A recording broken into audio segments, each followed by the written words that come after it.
Init na, mainit na. Yun po yung pinagmamalaki ng Bicol, Mayon. Siguro, pupunta rin tayo dyan, mag-vlog tayo dyan. Ilang beses na ako nakapunta dyan, maganda talaga.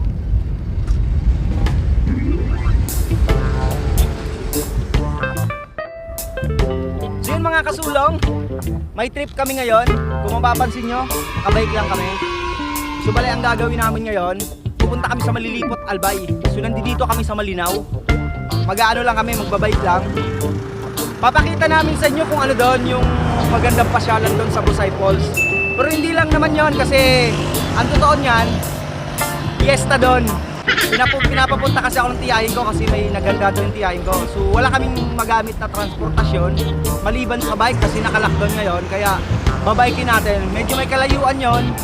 Pero kaya naman. Nasa alas 10 pa lang naman. Siguro bago mag alas 12 nandun na tayo. At panigurado gutom tayo doon. Tara, samahan nyo ako. Medyo malayo-layo yung biyahe ito.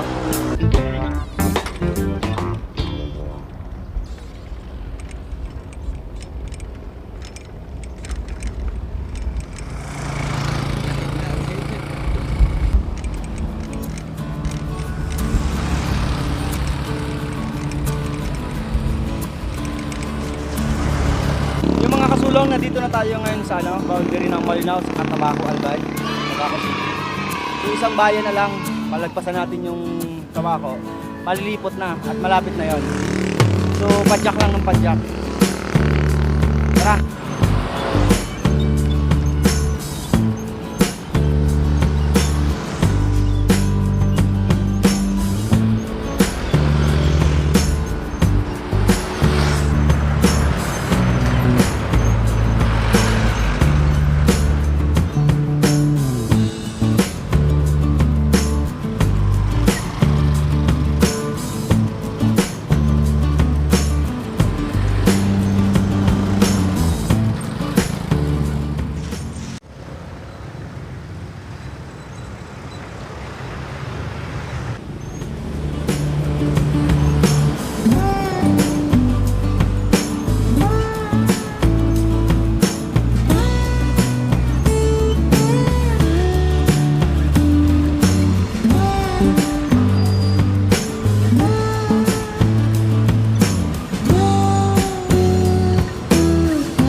Nandito na nga tayo ngayon sa Malilipot. Mag-isang oras na rin tayo nag-drive. Diyan kami dyan sa una na bundok. Diyan kami, dyan yung Busay Falls. So ang mangyayari pag nandun na tayo, hindi na natin makikita yung Mayon kasi mahaharangan ng bundok.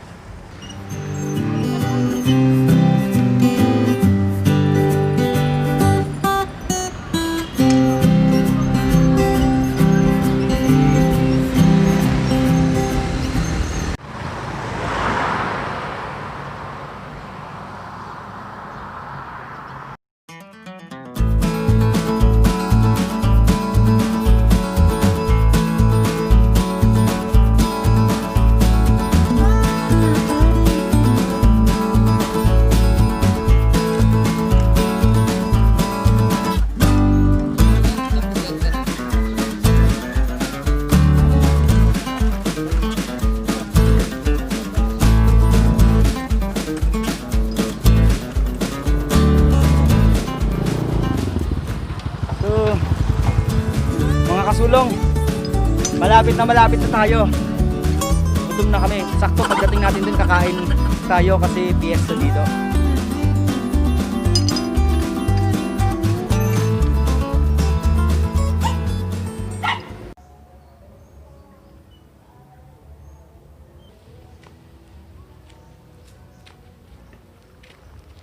halos nandito na tayo.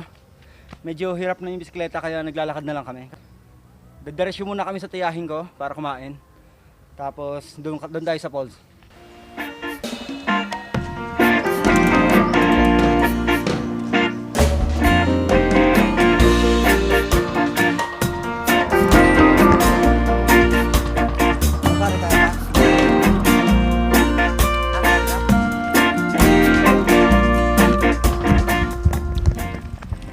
So yung mga kasulong, naglakad na lang kami kasi hirap pag-bike, paakyat. So ganun din naman, bababa, sasakay. Hindi naglakad na lang kami. Malapit na rin naman, naririnig ko na ngayong video, okay? Siguro sa tiyahin ko, hindi ko sure. Pagkakain, tapos konting video sa falls, yun, uwi na rin naman kami. Sobrang saglit lang to. Kasi double purpose yung pagpunta namin dito. Una-una, inutusan ako ng asawa ko bumili ng yung sa online niya, saka maghatid din ng pera, maghulog din doon kasi nasa Lazada na rin siya ngayon. So magandang panhimula yun kasi yung Lazada napasok na namin. Kahit konti lang puhunan, basta gumagalaw, gumagawa, may trabaho mo, may resulta din yan. So ito, kung may video okay doon, siguro di ko muna mag-video kasi may copyright yan.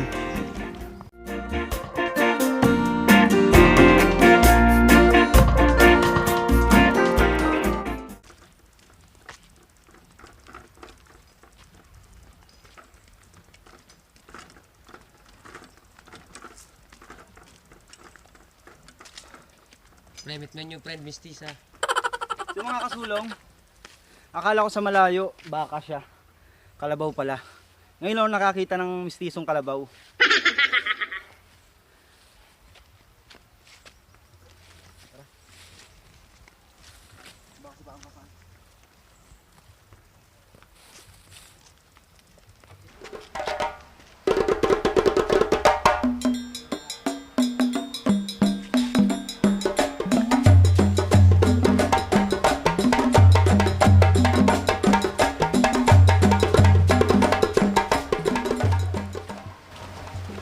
Mga kasulong, maganda dito kasi may CR ng sarili. May bayad nga lang 10 pesos. Pero sa ano lang naman yan, sa tourism lang naman mapupunta yan. So para mapanatili yung linis ng ano natin, nature.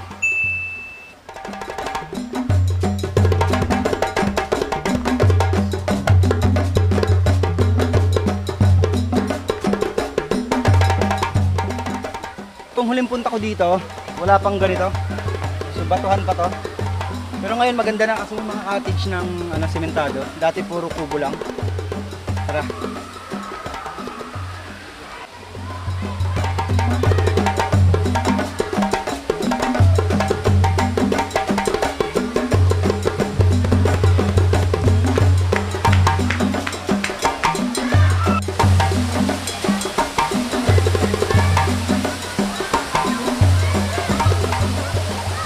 So yung mga kasulong, marami naliligo ngayon.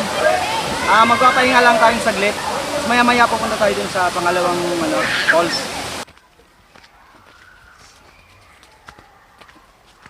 So yung mga kasulong, galing kami dun sa pinaka-pampito.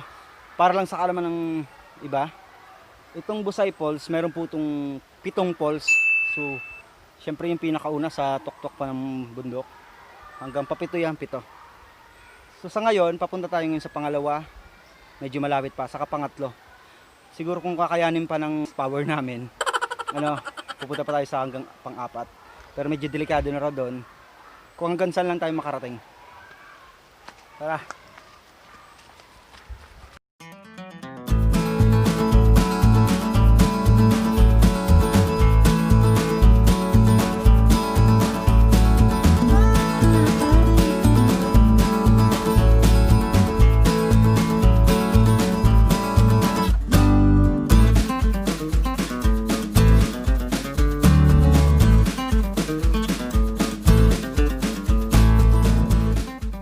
Medyo matirik.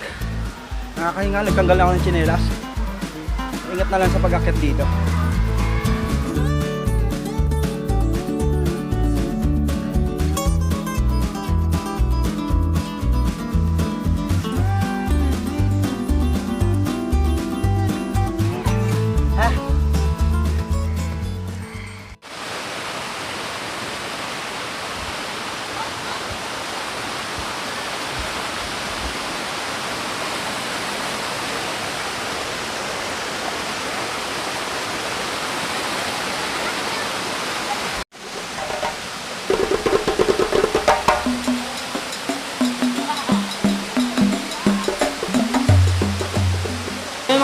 kasulong, nandito tayo ngayon sa pangalawang falls. Actually, pang-ano ba to? Pang-anim. Kasi yung pang-pito yung sa pinakababa. Mas maganda dito yung view. Papunta tayo ngayon sa pang-5. So, tara.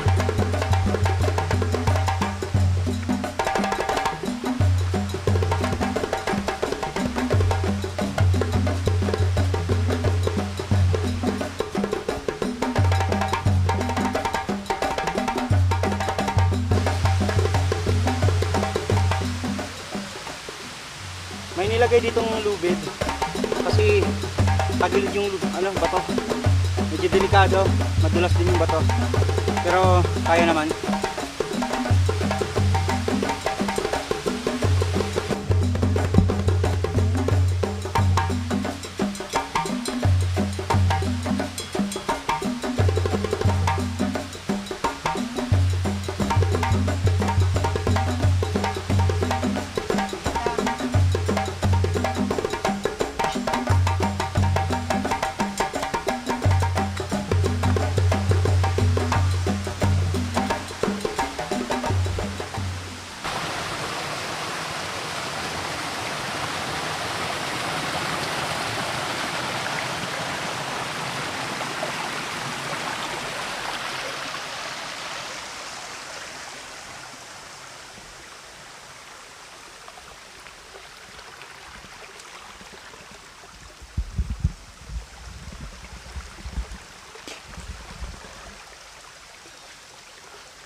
Dito na tayo, medyo pantay dito yung mga bato.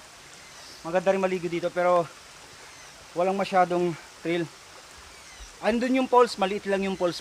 Maliit lang pala yung tubig niya, pabagsak. Yung pang-5. Tara.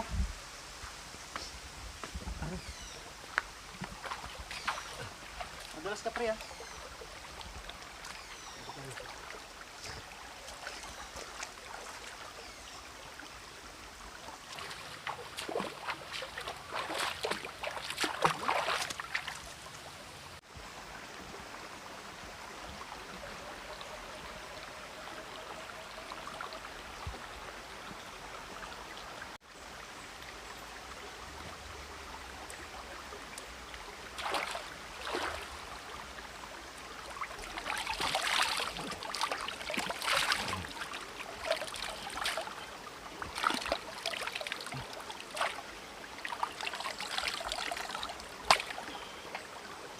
Masarap. Fresh na fresh. Hindi madumi dito kasi galing to sa bundok.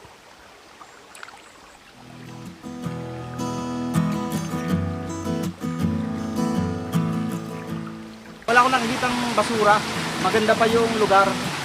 Hindi pa nababalasubas ng iba. So advice ko lang sa mga pupunta dito, mas maganda kung mga eco-friendly na lang na packaging ng pagkain nyo ang dadalhin nyo sa mga maliligo dito. Saka kung sakali man hindi nyo maiwasan yon, mas maganda kung yung basurang dala nyo gaya ng chichirya, balat ng chichirya, yung mga pinaglagyan nyo ng mga styro saka mga bottled water, mas maganda kung hanggang sa pag-uwi nyo, bit-bit nyo pa rin para maalagaan pa rin dito yung nature. So worth it naman yung 10 pesos na entrance kasi yung ibabayad nyo naman na 10 pesos sa entrance or sa pagbayad sa CR, mapupunta naman yun sa tourism office ng Malilipot Albay. So, astig, maging nature lover tayo.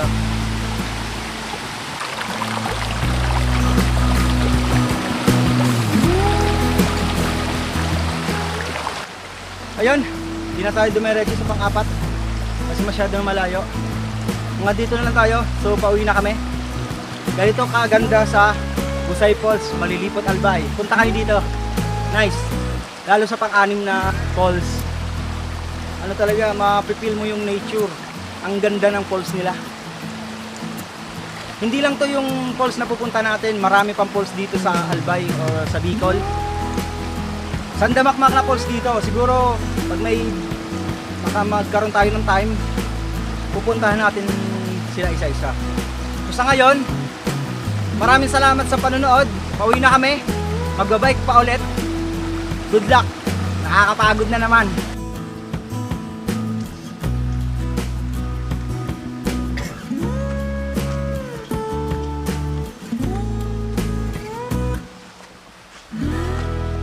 kasulong, di na pala tayo naligo kasi ramdam namin yung pagod, sakit ng katawan. Pag naligo pa kami baka maano pa tayo, magka-problema pa sa ano natin, katawan. Kasi masama yun, yung pawisan ka, pagod ka, maliligo ka bigla sa napakalamig na tubig. Ang lamig, sobra.